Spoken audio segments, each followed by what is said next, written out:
is show number 646. And today we have a returning guest out of San Diego, California, Mr. Bobby Martins from, I think it's Martins Realty Group, right? Out of San Diego. With Correct. EXP. Martins Realty Group. Correct. Perfect. Brokered by EXP Realty. That's our name right now, but we're about to do a rebrand here pretty soon to move up San Diego, brokered by EXP Realty. Going to focus on our main niche. And so we're excited to be doing that here in the next week. Oh, fantastic. Fantastic. So Bobby's here. He's going to talk about the high density product that's happening in San Diego with California running out of land to build on anything. So they're using some creativity, right, to do that. And then also, he's going to share with us some of his tips on how he's built a successful real estate business over the last 20 years and how he's been able to do it with a team that he's put in place. But before we get to Bobby, Ruth, what is happening in Las Vegas or in real estate in general? I'm going to hide you all so everybody can see the stats. So I'll bring you back. And here we go. Well, I've got a big frown on my screen today because we only have 19 days of inventory, everybody. Oh, my goodness. You only listed 41 homes yesterday. Oh, my goodness. And of those 41 homes that you listed, only 6 were around the median price or under $400,000. And that brings our median price inventory down to 501 homes. Oh, my goodness. We better be listing homes in the next several weeks because I get scared if it goes down to 2 weeks. That could be not good at all. We're selling 130 homes a day. The median price right now is about $407,000. I saw it jump up to $410 a couple of days ago, but it went back down to $407. But we'll see how it ends up after the September 30th, the last day of the month. But 130 compared to 126 sales last year, same year-to-date figure. And let's see, we've got, we're still selling 4 1/4 homes a day over $1 million compared to last year when we were just selling under 2. So that market is still remaining very, very hot. And I will tell everybody that we listed a $32 million home. It's one of the highest homes that we've listed, and it is absolutely gorgeous. It has 14,000 square feet. It's on 1 acre, and I'd be glad to sell it to anybody from California. The commission would be $812,000.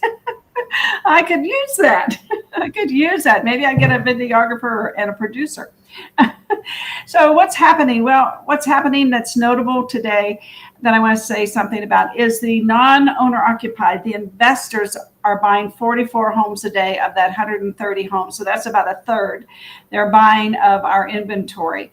And the Zillows and the offer pads and open doors, year to date, they have sold 2,800, or they bought 2,856 homes. So that's notable. The other thing I want to just quickly share with everybody before we bring Bobby on is Invitation Homes. Invitation Homes is the largest homeowner in the United States. They own 80,000 plus homes. And I showed on my map here, 4% of those 80,000 are homes that they own in Las Vegas, and about 13% they own in Southern California. But in Vegas, that's 3,200 homes, and they have a rental website, so they are buying homes and renting them. So they make up a big portion of the non-owner occupied buyers out there. Just wanted to mention that to everybody. And for my Vegas agents, I know you always want to know this. Who is actually listing and selling our homes? Well, Zillow. GK Properties is Zillow, and then of course you have OfferPad and Open Door. They're all doing not as good as Zillow. Zillow's up there doing about half of them. So anyway, that's the report on the iBuyers and the interlopers. And just so everybody knows, if you haven't heard me say this 100 times, you got to list more homes. You got to build those relationships. You got to call, get on the phone, text people, stay in touch, door knock, whatever it is. But get a farm and work it so that we can stay top of mind with our homeowners, and they don't fall down the Zillow trap, because the Zillows are after us. Okay, well, Bobby and Max, take it away. Yeah, you got it. No, it's a real quick question, Ruth. Do those sales also record like new home sales too in the number, No. or just resale? New home sales right now are right around 1,200 a month. Oh, wow. So about 40 a day, yeah. Got it. Okay, perfect, perfect. And there are some new home developments here that will sell to first-time home buyers only, and there are some new home developments that will not sell to investors. Oh, fantastic, fantastic. The bad news is that, I think I told you this last week, that Toll Brothers is building 7,500 homes for affordable homes, and the government is paying for them. And guess who the government is? You're looking at us, right? That's strange that Toll Brothers would be getting into the affordable homes market, given the brand that they built over the last few years. But anyways, that's for another show. And that's another show, another day. So, but let's get back here to Bobby Martin's. And there is an S at the end of your last name. There is, yes. So just so, you know, I mean, you've been on the show before, but just for the people who haven't seen you before, just give us a little bit of background on who you are and what market you serve and how long you've been doing it. Awesome. Well, thanks again for having me. It's always a pleasure to be on this show and talk to you guys. So I've been in real estate for 20 years. I started back at the beginning of 2002. And right after 9/11, it was actually a horrible time for a little bit. And then all of a sudden the rates went down and things got busy. And then we saw a huge run up. I was on a team from 2002 to 2005, learning everything I can about real estate from an expert in the field. Then I went out on my own, did my own team. Started off small for many, many years, just me and a couple other agents, you know, keeping it small. I was selling about 40 million a year with a very small team. And then about 4 years ago, I decided it's time to kind of branch out, build a bigger team. And so now we're at about 13 agents on the team. Okay. 4 of them are brand new to the team. And we're on pace to do about 140, 150 million this year. Wow. And so love real estate, love helping people. And now I really love helping train and coach the next generation of agents that are coming into the market. A lot of young talent coming in. And so really enjoying that process and, you know, teaching them the right way to sell real estate. Because there is definitely a right way to do it and a wrong way to do it. And unfortunately, there's been a lot of agents out there who have been doing it the wrong way for a long, long time, which has opened the door, no pun intended, for Opendoor and Zillow and all these other companies to come in, because our reputation is not as good out there as it should be. And it's really a few bad apples that make it bad for all of us. And so I'm really focused on, you know, helping people maximize on their sales price of the home. And then for buyers, obviously, it's a tough market out there for buyers, but we are helping them win in a huge way right now by presenting good, clean offers the right way, the way that listing agents want to see the offers presented, and it's helping us win a lot of deals. So yeah, it's a little brief history on me. Yeah, absolutely. So, I mean, you left us with a cliffhanger here with the do's and don'ts here. So I'm going to dig a little bit deeper here in that comment. So, I mean, tell us, you know, one or two things that, what do you mean by, you know, the wrong way of doing real estate over the years? So let's look at if you're a listing agent walking into a listing appointment. Are you going in looking to help that person? Or are you going in to help another person? And what I mean by that is, we all have access to investors who say, "Hey, Bobby, bring me a deal," and then we'll not only will you get the first deal, but you're going to get the list side. And so So unfortunately, there's some agents out there that are thinking about their own wallet instead of their client's wallet, because they're not coming in there and saying, okay, what can I do to help this person maximize on the sales price? And so what we're doing is coming in, and we're basically doing whatever it takes to help them. If it means me paying for carpet and paint up front, then I'll pay for carpet and paint up front. If I need to get a junk hauler in there, whatever it takes to help them maximize. I'm not coming in there with my investor cap on. I'm coming in there as a realtor, knowing my fiduciary duty is to the seller, not this other guy I got over here saying, hey, Bobby, bring me a listing.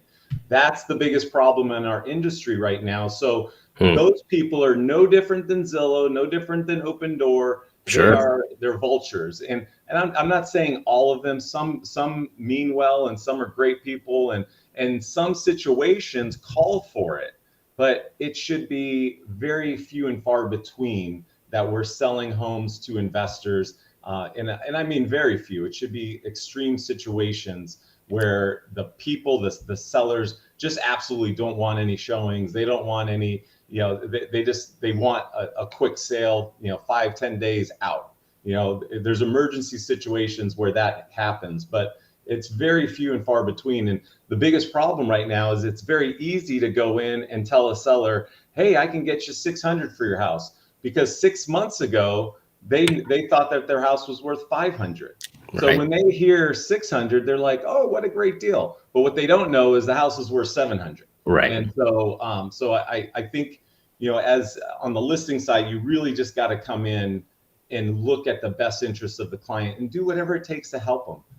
That's really the big gist of it. And again, it's really opened the door for all these other companies to come in who are basically doing the same thing. They're making it easy for them, no showings, all this stuff, but they don't net the most amount of money possible. And so for me as a listing agent, that is my number one goal, is to get the most amount of money for my client at whatever it takes.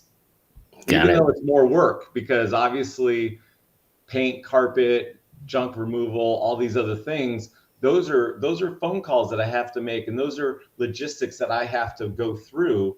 But that's what we get paid the big bucks for. And that's what we should be doing. We shouldn't be looking for just a 2-minute sale that is super easy and done. Right. It's tough, right? Real estate's really, this is why you need to be professional. That's why you need these continuing, like ethics courses in the industry, because you're going to be presented with these decision-making points in your life, and that you're going to build a brand, and there's long-term repercussions to that. And so that's interesting to note, and I'm glad you're bringing that up, because that's a lot of things like the consumer end really doesn't think about, right? They obviously trust the real estate agent coming into their home and expect them to be their fiduciary and represent them and give them the best offer. And that if that's not being done in the industry, it really hurts just the entire industry. And you're absolutely right. It opens the door to competitors that, are maybe more upfront about it, right? It's not even like that consumers are against what these agents are doing, as much as they just want to know that if there's a conflict there, that, they can consider that. So, interesting stuff. So let's move on to one of the two topics, which is this high density product that's that you want to represent a little bit more here in San Diego, and actually maybe looking to focus on with your new branding. So tell us a little bit what that is and what's happening in the San Diego market. Well, San Diego, we're pretty landlocked, and unfortunately, there's just not a lot of open space. There's some, but you can't just build everything all at once. It's got to be a gradual build out. And so right now we're pretty full though, especially the central San Diego areas. And so recently the local governments have been changing our zoning laws and especially along high transit areas. In central San Diego, like University Avenue and El Cajon Boulevard, and those areas where there's a lot of transit options, they are taking away the need for parking spaces. So in the olden days, it was if you wanted to build a condo complex, 5 units or 6 units, and if it were all 2 bedrooms, you would need a parking spot for each bedroom. So that's obviously difficult to do. You can go underground, but that's massively expensive. And so basically, you don't have a lot of that kind of stuff out there. So now if you have like a decent 8,000 square foot lot, you could build up several floors and with no parking, zero parking. So think about that. And I think that presents a huge problem down the road, because where are all these people going to park? You're going to, in my opinion, you're going to have to build some parking structures in these neighborhoods.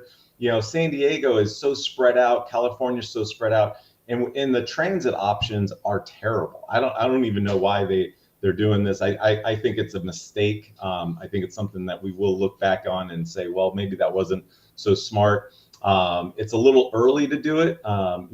When we have drones picking you up and things like that, I can see that the need for not having a car. Right. But right now we still need cars in San Diego. So I think that it is a mistake, but it is going to pave the way for a lot of construction and a lot more units, which we desperately need. One of the biggest reasons why we are or why the market is experiencing such a rapid pace of growth right now is because in 2007, all the builders saw the handwriting on the wall. They knew 2008 was coming, so they stopped their building starts. And so from 2010 to 2019, we only saw 5 million new homes built across America, the entire country.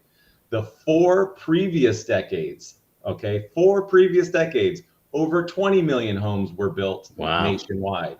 So you got 80 million homes built over those previous decades, and then we just had 5 million built over the last 10 years. And I got news for you. We have more people today than we did 10 years ago, which means you need more housing. So that's why there's such a pinch, in San Diego, Las Vegas, everywhere. You used to hear real estate is local, and every market has their own things, but I don't know a single market that's really like having a significant problem. It seems like across America, every market is doing well. And so I think that is really an indication of what's going on with the building, situation. So, and then also Newsom just recently. I was going to ask you about this next. Tell us a little bit about that. Governor, Realtor of the Year, Mr. Newsom. He gets Realtor of the Year by far. And I say that because he's causing more people to move than ever before, and than anybody I've ever seen. I get more calls for people saying I'm moving because of Newsom. I can't stand this totalitarian regime that he's got here, and it just seems like he's trying to sabotage our great state. But let's not go into politics. Right. But Vegas would like to thank Newsom for the influx of new residents. You guys should, especially you guys should be sending him some flowers or something, some kind of gift. But recently, whoa, Bobby, wait a minute. You know what? I say this all the time. We get 130 people moving here every day. Okay, 50% of them are from California, and they're bringing their politics with them. I find that weird. I don't believe that, because most of the people that I know that are moving are conservative. So are you saying that conservative people are leaving, or? I'm saying that our legislatures now have got a lot of the California transplants in, and they're bringing their politics here. And it's affecting, the investor market, the property management market, the renter market. We used to be a landlord state, but they're trying to get us to be a tenant state. And that's what I'm talking about. Sadly, I think that California is really influencing a lot of states. And, I hear people moving that are conservative, and I say, look, you're going to move to another state. The exact same thing is going to happen to you there, because what's happening right now is really just, it's a completely different way of thinking, and I like to think outside the box, but at the same time, you can't just blow up the whole system. It's worked for a couple hundred years. It's been we are a great nation, and unfortunately, things are changing rapidly right before our eyes. But anyways, this new law that put together, basically allows people. Well, first off, every single family detached home in California can put what's called an ADU in the backyard. It's accessory dwelling unit, which I'm actually in favor of, because if there's room for it, then I think we should build it, because we have a huge demographic that is in high school right now, the Generation Z, and so where are these kids gonna live? They can't afford a $2,000 one-bedroom apartment down the street, so they have to. We have to build these accessory dwelling units, so that way if someone's living in the front house, they can rent out the back house to somebody, and that is the rule. You do have to live on the premises, so it's not just adding another unit.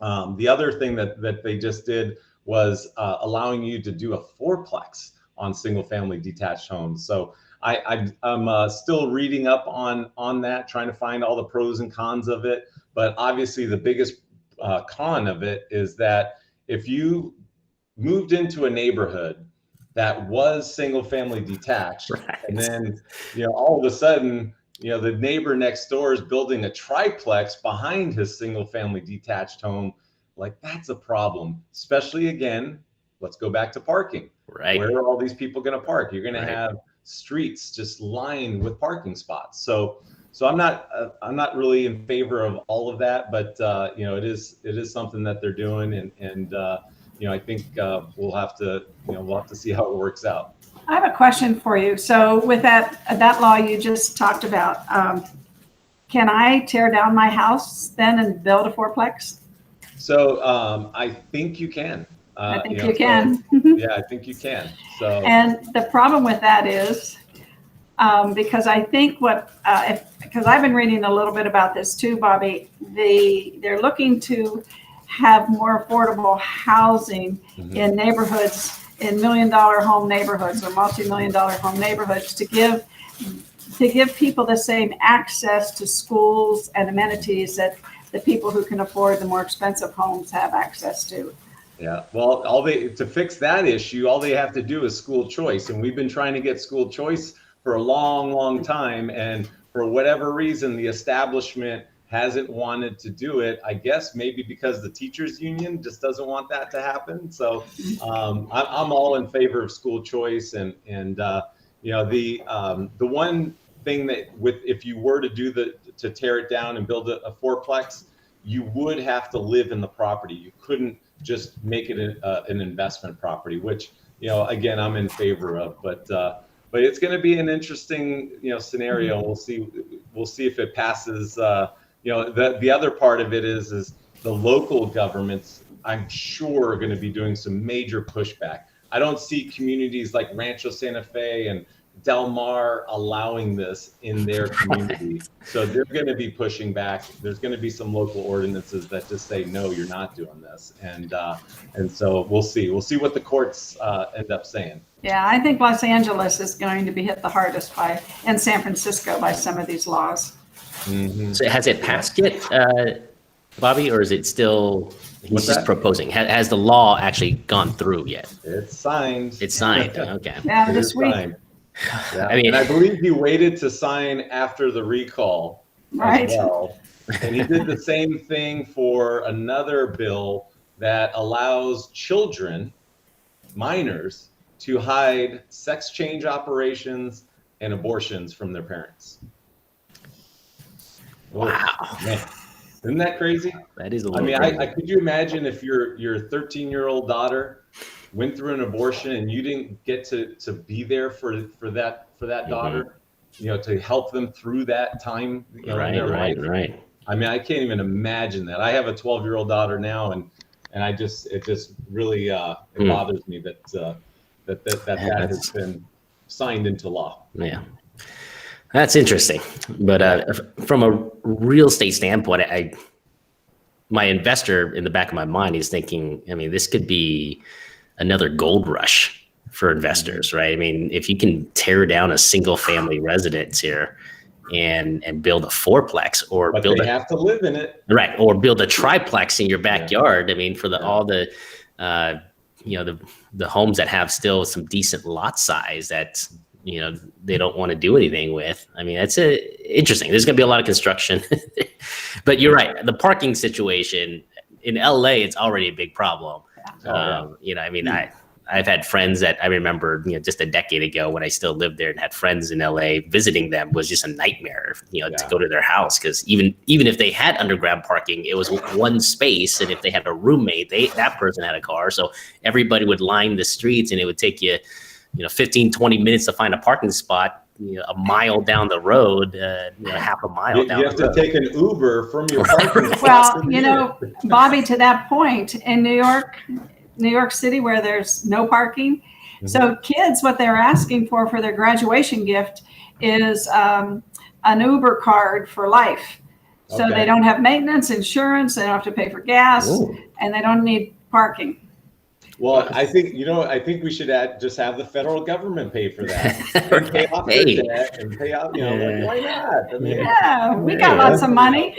Right. Print some more money. Yeah, right. Instead of subsidizing, bridges that aren't going to be built, or roads that are going to be built for 20 years from now, let's subsidize the transportation costs. Yeah, why not? So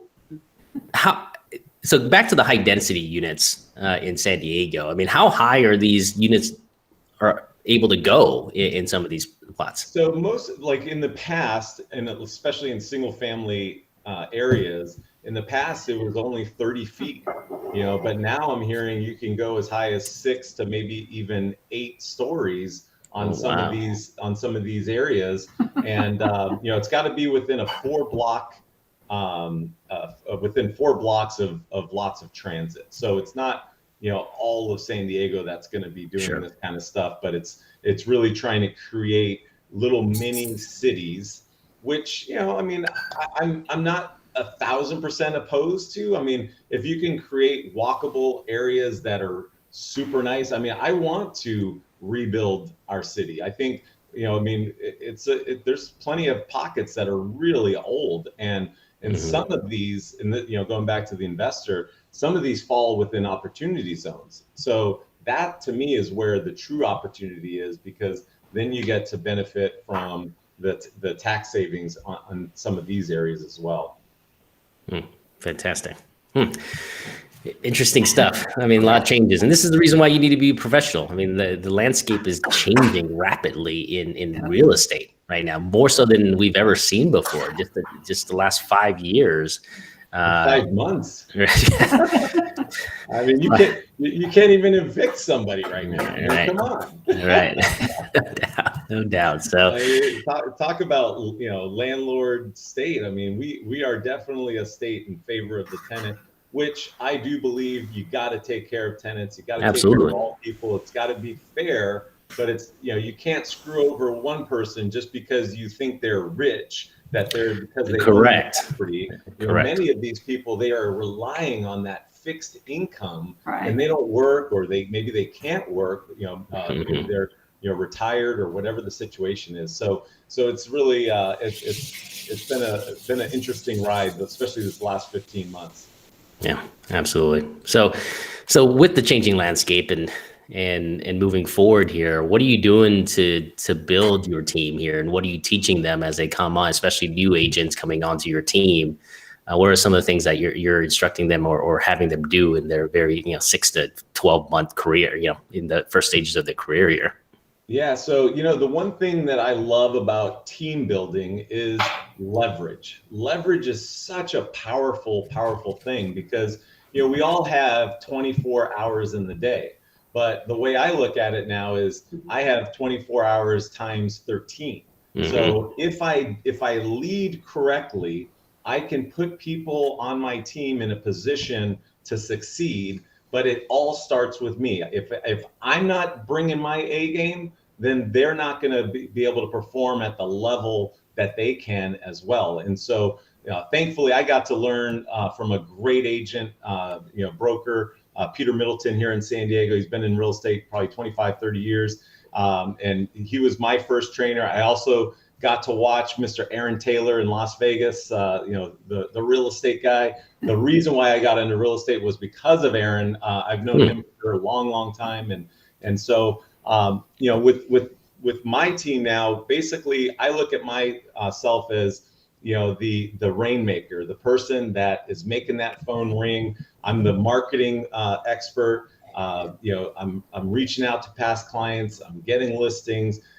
Agents on my team are helping those people go out and buy or go out and find homes. I am the negotiator of every single deal, and that's pretty much what I do all day long. Is I negotiate contracts for my team. All deals are written in my name. I've built a pretty decent reputation here. I'm not a pain in the ass to work with. I care about actually both sides and creating win-win situations, and I want to make it a pleasurable experience for the buyer, or if I'm representing the buyer, I want to make it a good experience for the seller. And the agents. And the agents, thank you. I forgot about that. So too many agents come into this business with this mentality. Competition versus community. Yeah, we're here to help everybody, and real estate can be great if we work together to fix the solution or to fix the problem. Too many people are focused on the problem instead of focused on the solution. Right. And so I try to focus on the solutions. And so, basically most of the time I'm on the phone, I'm talking to new leads, I'm talking to past clients, I'm handing a hot buyer off to one of my agents. They go out and show the houses. One of the things that I teach every single agent that we work with is we are not here to be salespeople. We have to be focused, and I know that's contradictory, because our license says salesperson on it, but we're not. We should be advisors. We have a fiduciary duty to help clients, and if you go into it with that mentality, it's a game changer because people feel it. You could easily feel when you're being sold or when someone's got that commission breath that they're like, I can't wait for the sale. And it's like, that's not what you want. Right. Most people, they want to know that they can trust the agent that they're working with. And over the years, I've told people, don't buy this property hundreds of times. I don't think that this is the right property for you, and this is why. I'm not attached to the outcome, and I never have been. And it doesn't, obviously I like to make money, but you make more money when you do it the way that I'm telling you, because, and I know it sounds crazy, for example, I don't even show up to the listing appointments with contracts. People are like always telling me, oh, Bobby, you got to get them to sign right there. I'm like, no, you don't. It's about building the relationship with the client. And, it's like everything's electronic anyways. Like, why am I, you want me to print out something and, bring that out and force them to sign it right there. Right. Like, that's not the kind of business I'm building. I'm building a business off of trust. And so for our agents, we're really just focused on, when they're showing houses, they open the door, they shut up. They turn on the lights and shut up. That's their job. And if the buyer has questions, then, obviously, get the answers to those questions. But I don't want people pushing and selling. And, like you hear a lot of agents go, say, oh, well, I just take people out and I show them 6 houses and then I say, pick one. Like, are you serious? That's the worst advice. When I bought my house that I'm in now, I must have looked at 40, 50 houses, and if that's what it takes, then that's what you do. It's about getting the right fit for them, not, oh, I want a fast sale. And I know it's tough because it's hard out there right now, especially because you might have to put 2 or 3, 4, 5, 6 offers in. And that's a whole nother topic, because the reason why most people have to do that is because their approach to it when they're going to a listing agent in the first place is wrong. I get text messages on Saturday and Sunday constantly, like, what's going on? Like, I want to put an offer in, I'm like, well, it says in the MLS comments right there reviewing offers Tuesday at 10. Why are you freaking out? I'm not accepting an offer. I'm just trying to have some family time. Right, right. It's Sunday at 4 o'clock in the afternoon, and you're all over me about this. It's like, and it even says in there, if it's on Sunday, we're going to get back to you first thing Monday morning. But nobody reads those comments. And so when I see that, or when I see that person coming at me like that, and they might even text 3 or 4 times, like, "Hello, are you there?" It's like, I'm like, man, I'm trying to have some family time. I don't work Sundays, So, I think that puts them in a bad position, because then, I'm sitting here going, okay, this guy's not professional, as opposed to going to the listing agent and being quick and, reading the comments and communicating in the manner that they want to. If it says email them. Don't ask them questions via text. Everybody wants to do everything via text because they know that it's an instant response typically.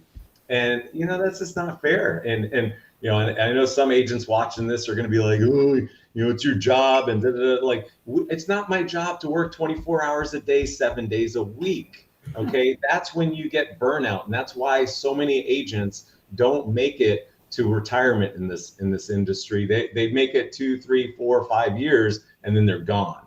And It's because they can't stand that balance. I've been able to create a business here instead of, just a slave to my business. Now, some people might say, well, don't your clients deserve better?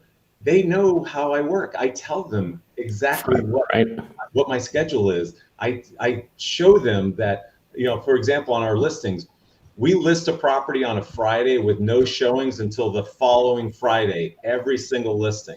Okay. And then we show it Friday, Saturday, Sunday, Monday, 4 days of showing. And then we put in the MLS reviewing all offers Tuesday at 10. So I tell every single client this: you cannot underprice your house in a market like this if you do that technique, because the whole world is going to know about your listing. You know what I see a lot of times here in San Diego? A house hit the market on a Friday and it's in escrow by Sunday. I'm like, how is that enough time to get multiple offers and get the right offer? But then, everyone's like, oh, the seller wanted 700 and I got him 700. Yeah, you could have gotten 750. What we talked about earlier. If we're going to beat Zillow, we're going to beat all these other companies trying to boot us out of the industry. We have to care more about what they want. And we have to exceed expectations. And that's what this marketing plan does for listings, is it completely exceeds expectation. We had one go into escrow 140 grand over asking recently. Another one was 250,000 over asking. So you can never undersell a home when you do it this way. And in fact, I would argue that it makes you sell it for 5%, roughly 5% more in a lot of cases, because the whole world knows about it. Everybody had plenty of time to take a look. Right. And that's the big thing. You want everybody just wants a chance to compete. Every single time a buyer doesn't get a response on their counteroffer, they feel hurt. Like, hey, I just wanted to be able to compete. You didn't even give us a chance for a counteroffer. So that's why I try to counter almost every offer, because unless it's a stupid low ball offer. If it's a competitive offer, you're getting a counteroffer from me, 9 times out of 10, because I feel like you deserve a chance to compete, and not only the buyer, but the buyer's agent deserves a chance to compete. They're working hard for us, and and that, going back to how agents treat other agents, a lot of listing agents out there are not treating buyer's agents very fairly, and that will bite them in the end. And that's because when it turns to a buyer's market like a decade from now, and I mean that, it's not going to be a buyer's market anytime for a long time. And that goes back to the fact that we haven't built enough homes. Right. And I believe that we will have low interest rates for at least another decade, large in part because our government has a spending problem.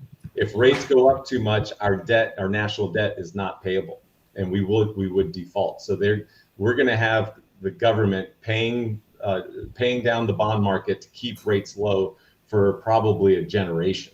And so we will see 1% interest rates one day. I guarantee it. Guaranteed. Bobby, I saw that you have a jumbo loan lender. That can you tell us a little bit about, how he's what his program is? So it's a huge bank. I don't want to say it on here. If anybody wants to contact me, if they're interested in finding out more, I'll get them connected with the lender with the mortgage bank that is working with this huge institutional lender that we all know and have heard about, that has a lot of money. So they are putting this out there. I think it's a fantastic program. With 3.5% down, you can buy a home up to $1.5 million with no private mortgage insurance. And so for all you FHA buyers out there, you know what private mortgage insurance is, and you don't like it at all. So this program crushes that program. And you can even have a higher, you do have to have good FICO scores. And if you wanted to build up, or not build, but if you wanted to have up to 4 units, so you could buy a 4-plex, and that would go up to $1.75 million. Now the catch is it has to be primary residence. So this is not something that is for investors. And and I think the problem is the focus has been too much on investors. We need homes for people, and we can't. I know the goal of the New World Order and all this other stuff is to turn us all into renters, but the people have to revolt about that, because rent is a trap that if you get into it, you'll be into it forever. Once people get out of renting, it is very rare that they go back to renting. I've never sold a house to somebody and they said, man, I really miss renting. Never. Everybody always says, I hate renting. I'll never do it again, And so I think, so going back to, basically people that are homeowners, don't sell to Zillow, don't sell to all these other corporations. I know BlackRock is really huge out in Las Vegas. And, these guys all they're doing is taking institutional money, SoftBank and all these, big conglomerates. They're going to buy America. And we're all going to be renting 20 years from now if we don't revolt against that. Right. So that's my 2 cents on that. Yeah, no doubt. Just a couple of comments. I'm just a little opinionated. Bobby, so go over the terms one more time. So it's you could do like a single family detached home up to $1.5 million with 3.5% down. Oh wow. And you could do up to 4 units up to 1.75, and that one is 5% down for that one. So do they do a refinance with the same? I would think so. I'm not sure if it's I don't know if it's purchase money only, but that's a great question. Let me find out about that. I think so. Yeah, let me know. I'll let you know. Okay. It's a great program, and my understanding it's in all 50 states as well. Yeah.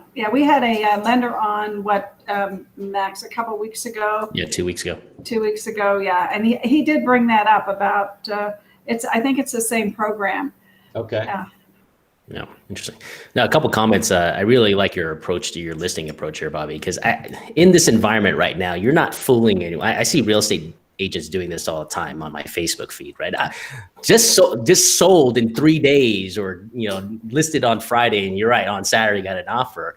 All that tells me now, like, of course, I mean, you're in a seller's market right now. There's no inventory. You're not that didn't mean that you're a great real estate agent. You're just the product of the environment right now. Like, way to go! Pat yourself on the back, right? For selling it like that. And the worst part is sometimes it's them selling it with their own buyer. And that's really like that. We got to stamp that out 100%, because that is something, going back to the trust of agents, people don't trust that. And, that's why it's important to have your own agent when you're buying a property, to keep everything separate. And, but some agents out there, they'll steal clients.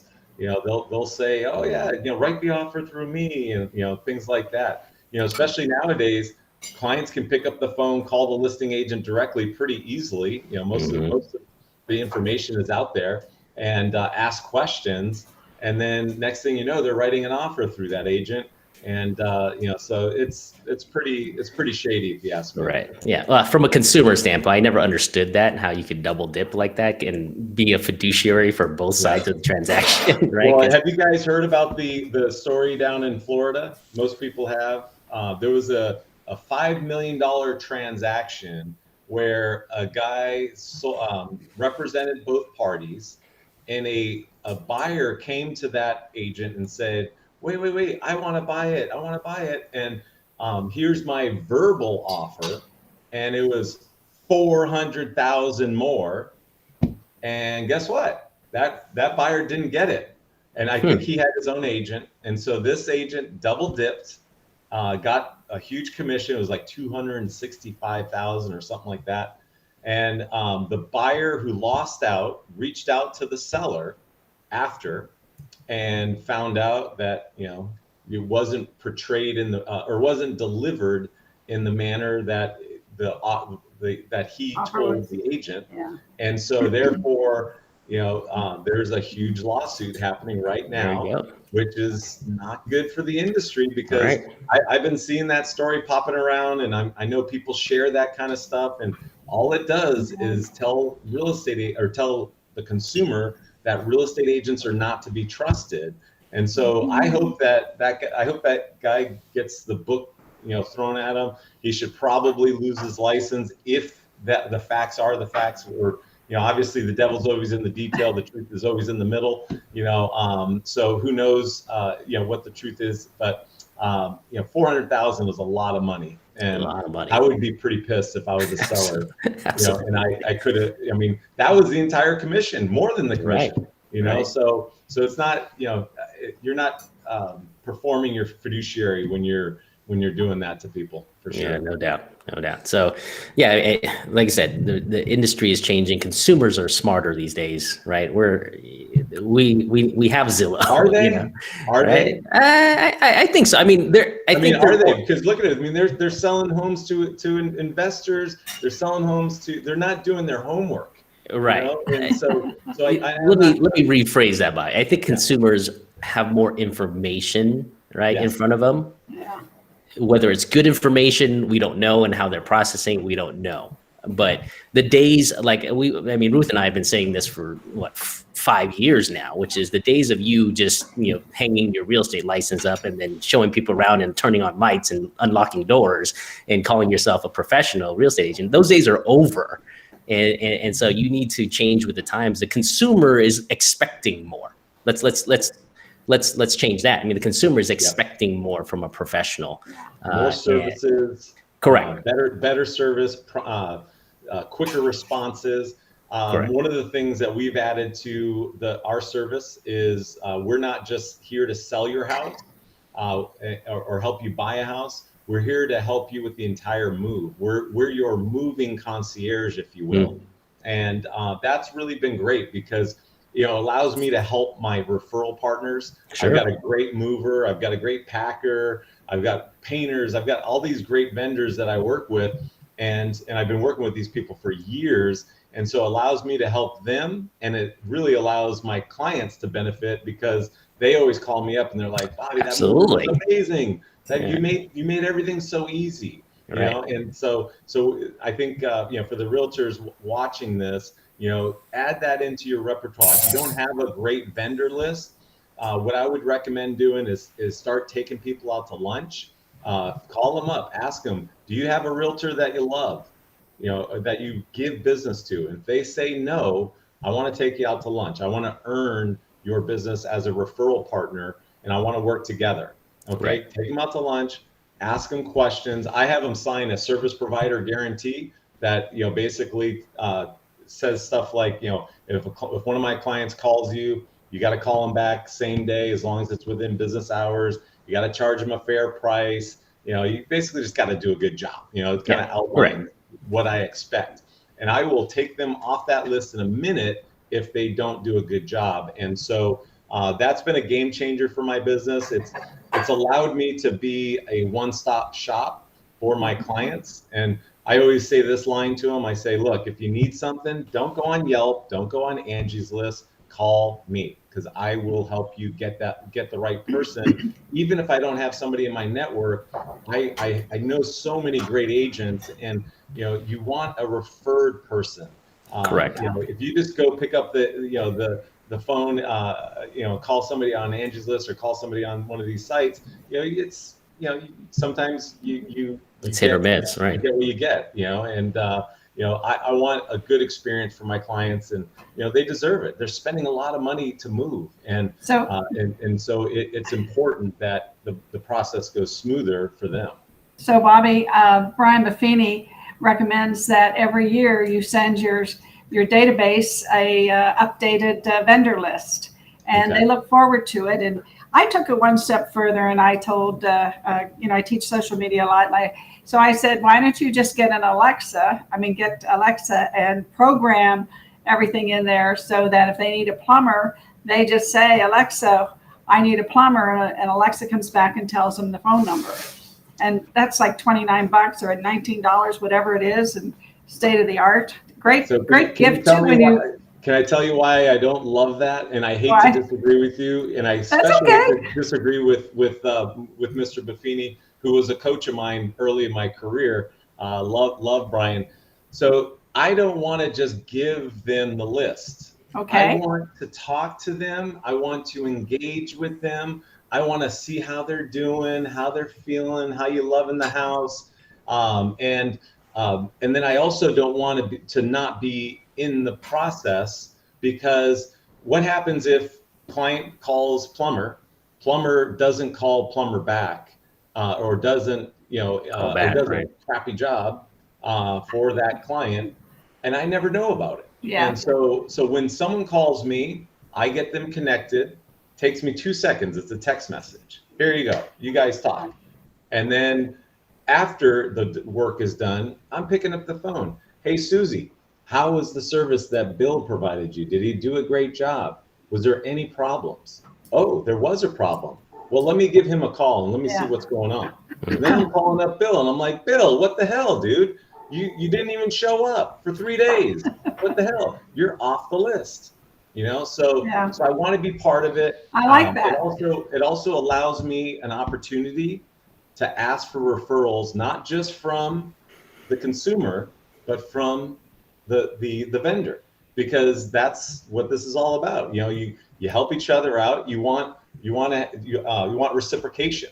The giver's gain model, and so that's the reason why I don't post the list anywhere. I don't give it to them. It's a Google Doc that is a living, breathing document that people come and go off that list all the time, based off of the previous work that they did. And fortunately, the list that I have now has been pretty solid for years, and I haven't had to fire anybody in a bit. So that's good. That's good. I like it. I like it. You're building the relationships. That's what it's all about. Relationships are all that matter in this business. Yes. And that is what we are not focusing on. And that is why people are picking up the phone and calling corporations to come buy their house, is because the realtors who helped them buy that house forgot about them.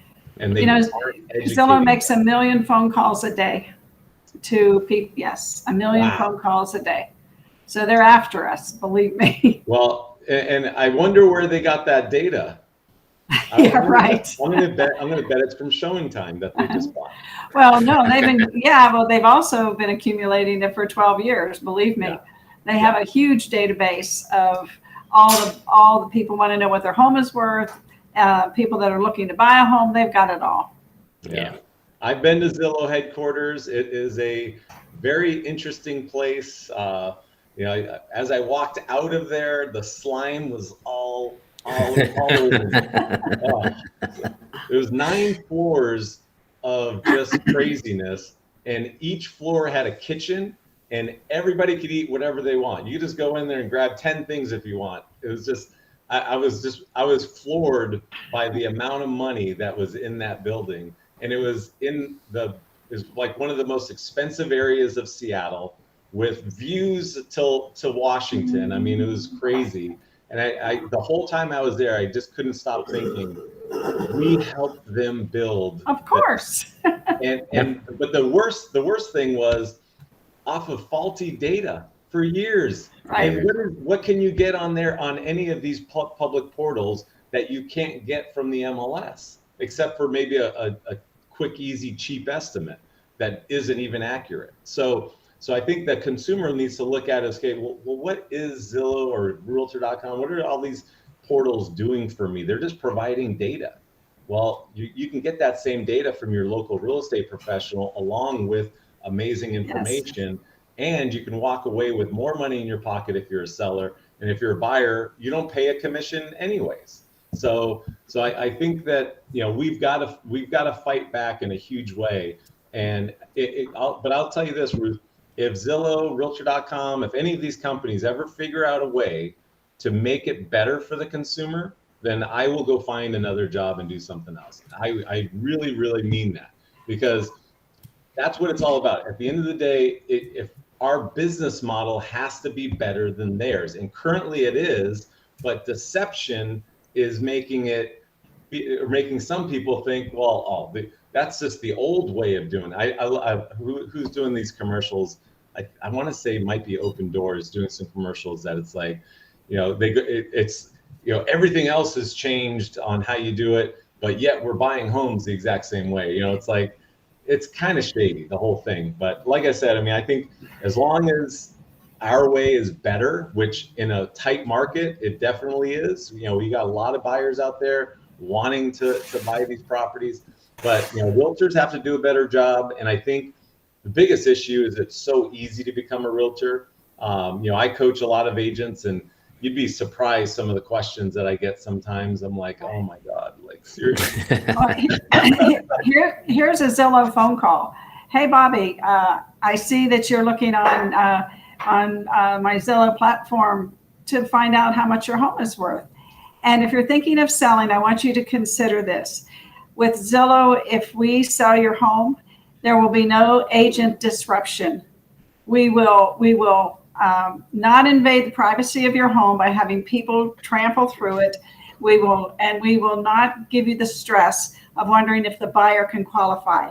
We take all the disruption and make it a seamless transaction. That's almost verbatim what the phone call is. Yeah. They are calling us the disruptors.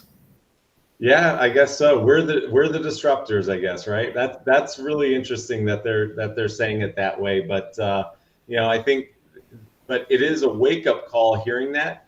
You know, that should be a wake-up call. It's about the disruptions that it sucks to sell your house. You know, there's a lot of work. And so that's why if you have the right people to help the clients, you can make it easier. And then, you know, like I actually just I met with some sellers the other day, and he was like, Bobby, he's like, you made this so easy. And I'm like, awesome, that's what I want to hear. Right. And now he's going to go tell the next guy, and the next guy, and the next guy. Yes. And so that's what we have to be looking at, and that's why we have to be moving Concierge, and we have to help them. And if you have somebody that's new to a community, I mean, obviously in California, we have everybody and their mothers moving from San Francisco and Los Angeles to San Diego right now. We are getting a lot of people from those communities. And so it's our job to get them plugged in, you know, like introduce them to people, tell them about all the different things that's going on in your city. You know, let them know that you're there for them. I always say, you know, the sale never ends. Okay. I am always here for you. You know, as a past client, you can pick up that phone anytime and I will do anything you need. You know, obviously within reason. But you know what they do in Canada? They will have like one showing day a week. So, okay. You know, so forget about invading your privacy. We're just going to show it one day a week, or maybe 2 days, but everything's done in those 2 days. And in this kind of a market, then you are going to get offers. Yeah. And so I don't know. So I don't like the 1 or 2 days because, especially if it's on a weekend, like a lot of buyers are gone on the weekends. They go on vacations or whatever. But whatever works out, but whatever the listing, what the seller feels is the least amount of disruption.